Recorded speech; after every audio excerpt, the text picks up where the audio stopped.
అలానే తమిళనాడులో కూడా ఒక ఫ్యామిలీ సూసైడ్ చనిపోయారు. దానికి ప్రధాన కారణం అక్కడ వాళ్ళు బెట్టింగ్ యాప్స్ అంటే ఆన్లైన్ రమ్మీలో డబ్బులు పోగొట్టుకోవడం. అది ఈ మధ్యకాలంలో ఆన్లైన్ బెట్టింగ్ యాప్స్లో కావచ్చు, లేకపోతే ఆన్లైన్ రమ్మీలో ఆడడం కావచ్చు, లేకపోతే లోన్ యాప్స్లో డబ్బులు తీసుకోవడం కావచ్చు, ఇటువంటి వాటి వల్ల అప్పులు అయిపోతున్నాయి. అంటే ఇంకొంత డబ్బులు సంపాదిద్దామన్న దీంతో వెళ్ళడం, అది నష్టాలు రావడం. అట్లాగే ఈ మధ్య డీటెయిల్ అరెస్ట్ అనే కాన్సెప్ట్ కూడా పెరిగింది. మోసగాళ్ళు ఆన్లైన్లో పెద్ద ఎత్తున డబ్బులు తీసేసుకుంటున్నారు. దానివల్ల కూడా సూసైడ్లు పెరిగాయి. అట్లాగే రకరకాల మోసాలతో కూడా డబ్బులు పోగొట్టుకుంటున్నారు. సో ఈ కారణాలు ప్రధానంగా కనిపిస్తున్నాయి. అయితే ఓవరాల్గా దీని మీద రీసెర్చ్ కూడా జరిగింది. ఈ రీసెర్చ్లు ఏంటంటే ప్రధానంగా ఫైనాన్షియల్ డిస్ట్రెస్ అంటారు, ఎకనామిక్ ప్రాబ్లమ్స్ అనేది ఫస్ట్ కాజు. ఇది మన దేశంలో అయితే 2021లో పెద్ద ఎత్తున చనిపోయారు. అంటే దేశ ఆర్థిక పరిస్థితిని బట్టి కూడా ఇటువంటి సూసైడ్లు పెరుగుతున్నాయి, తగ్గుతున్నాయి అనేది కూడా గణాంకాలు చెప్తున్నాయి. 2021లో కరోనా సెకండ్ ఫేజ్ ఆ టైంలో ఎక్కువ సూసైడ్లు చోటు చేసుకున్నాయి ఇలాంటివి ఫ్యామిలీవి. ఎందుకంటే ఆర్థిక పరిస్థితులు ఘోరంగా ఉన్నప్పుడు వాళ్ళకి హోప్ అనేది లేకుండా పోయింది. ప్రధానంగా ఆర్థిక కారణాలు. రెండవ కారణం హెల్త్ ఇష్యూస్.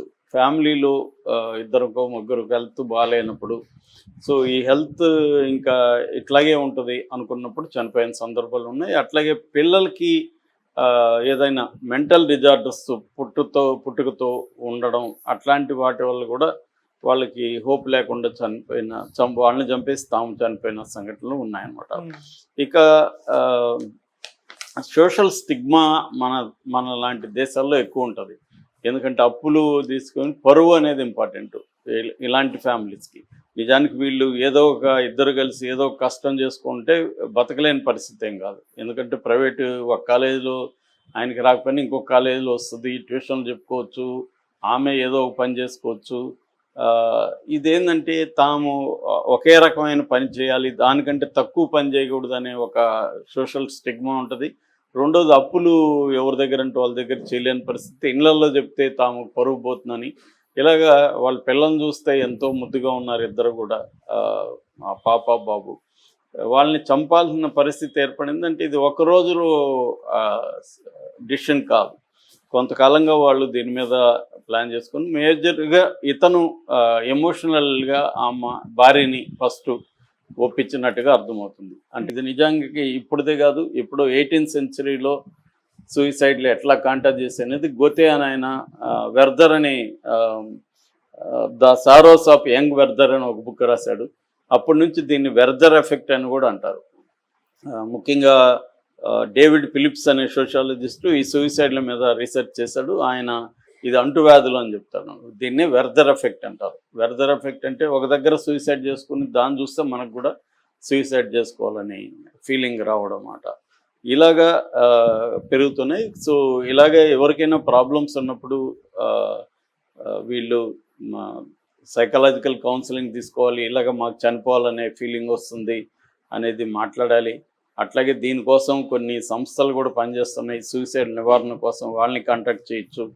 రెండోది ఆర్థిక సమస్యల గురించి కూడా ఫైనాన్షియల్ కన్సల్టెంట్ని మీట్ కావడం, ఫ్యామిలీస్తో ఫ్రెండ్స్తో డిస్కస్ చేయడం, మాకు ఈ ఆర్థిక సమస్యలు ఉంది, దీని నుంచి ఎలా బయటపడాలని డిస్కస్ చేస్తే ఏదో ఒక సొల్యూషన్ అయితే దొరుకుతుంది. ఇవాళ ఉద్యోగాలు చేయాలనుకుంటే ఏదో ఒక ప్రైవేట్ దాంట్లో ఏదో ఒక ఉద్యోగాలు అసలే లేని పరిస్థితి లేదు. ఖచ్చితంగా నిరుద్యోగం అయితే ఎక్కువ ఉంది ఇండియాలో. దాదాపు 15% అన్ఎంప్లాయ్మెంట్ రేటు ఉంది ఇండియాలో. అది ఖచ్చితంగా పెరుగుతోంది కూడా. కానీ అట్ ద సేమ్ టైం ఏదో ఒక రకమైన కనీసం గిగ్ ఎకనామీ అంటారు, అంటే క్విక్ కామర్స్, డెలివరీ ఇవి చేసుకోవచ్చు. ఏదో ఒకటి మనం కష్టపడదాం అనుకున్నప్పుడు అయితే చేసుకోవచ్చు. కానీ ఇలాంటి వాళ్ళు ఏంటంటే ఒక స్టేజ్ లెక్చరర్ స్థాయి కంటే కింది, ఇప్పుడు ఫర్ ఎగ్జాంపుల్ ఆయనకి లెక్చరర్ ఉన్నాడు, టీచర్ పోస్ట్ వస్తే స్కూల్లో పోయి చేయొచ్చు కదా, కానీ దానికి వాళ్ళు సిద్ధం కాదు. నేను పెద్ద స్థాయి నుంచి దిగనాను అంటే మార్పుకి సిద్ధంగా పరిస్థితి ఉంటుంది. అందుకని వీళ్ళు కౌన్సిలింగ్ తీసుకోవాల్సిన అవసరం ఉంటుంది. అట్లాగే ప్రాబ్లమ్స్ని ఫేస్ చేసి ఈ సొల్యూషన్ వైపుగా థింక్ చేస్తే ఖచ్చితంగా దొరుకుతాయి. కానీ వీళ్ళు ఏం చేస్తారంటే సొల్యూషన్ వైపుగా కాకుండా ఎస్కేప్ అంటాం, ఎస్కేప్ అయిపోదాం ప్రాబ్లం నుంచి అన్న ఇది ఉంటుంది. వీళ్ళు ఖచ్చితంగా ఫ్రెండ్స్తో కానీ లేదా సైకాలజిస్ట్తో కానీ డిస్కస్ చేస్తే సొల్యూషన్ అనేది దొరుకుతాయి. ఇది దొరకకుండా ఇది ఈజీ మెథడ్గా ఎంచుకొని ఇద్దరు పిల్లల్ని కూడా వీళ్ళకి ఇంకోటి ఏంటంటే మనం అన్న పిల్లలు కాబట్టి మనం చంపుకునే హక్కు ఉందని ఒక లాజికల్ ఇది కూడా వాళ్ళు డిసైడ్ అవుతారు. మనమే కదా పుట్టించాం, మనమే చంపుకునే హక్కు ఉందని. నిజానికి అలా ఏముండదు, ఎవరికి చంపుకునే హక్కు ఉండదు.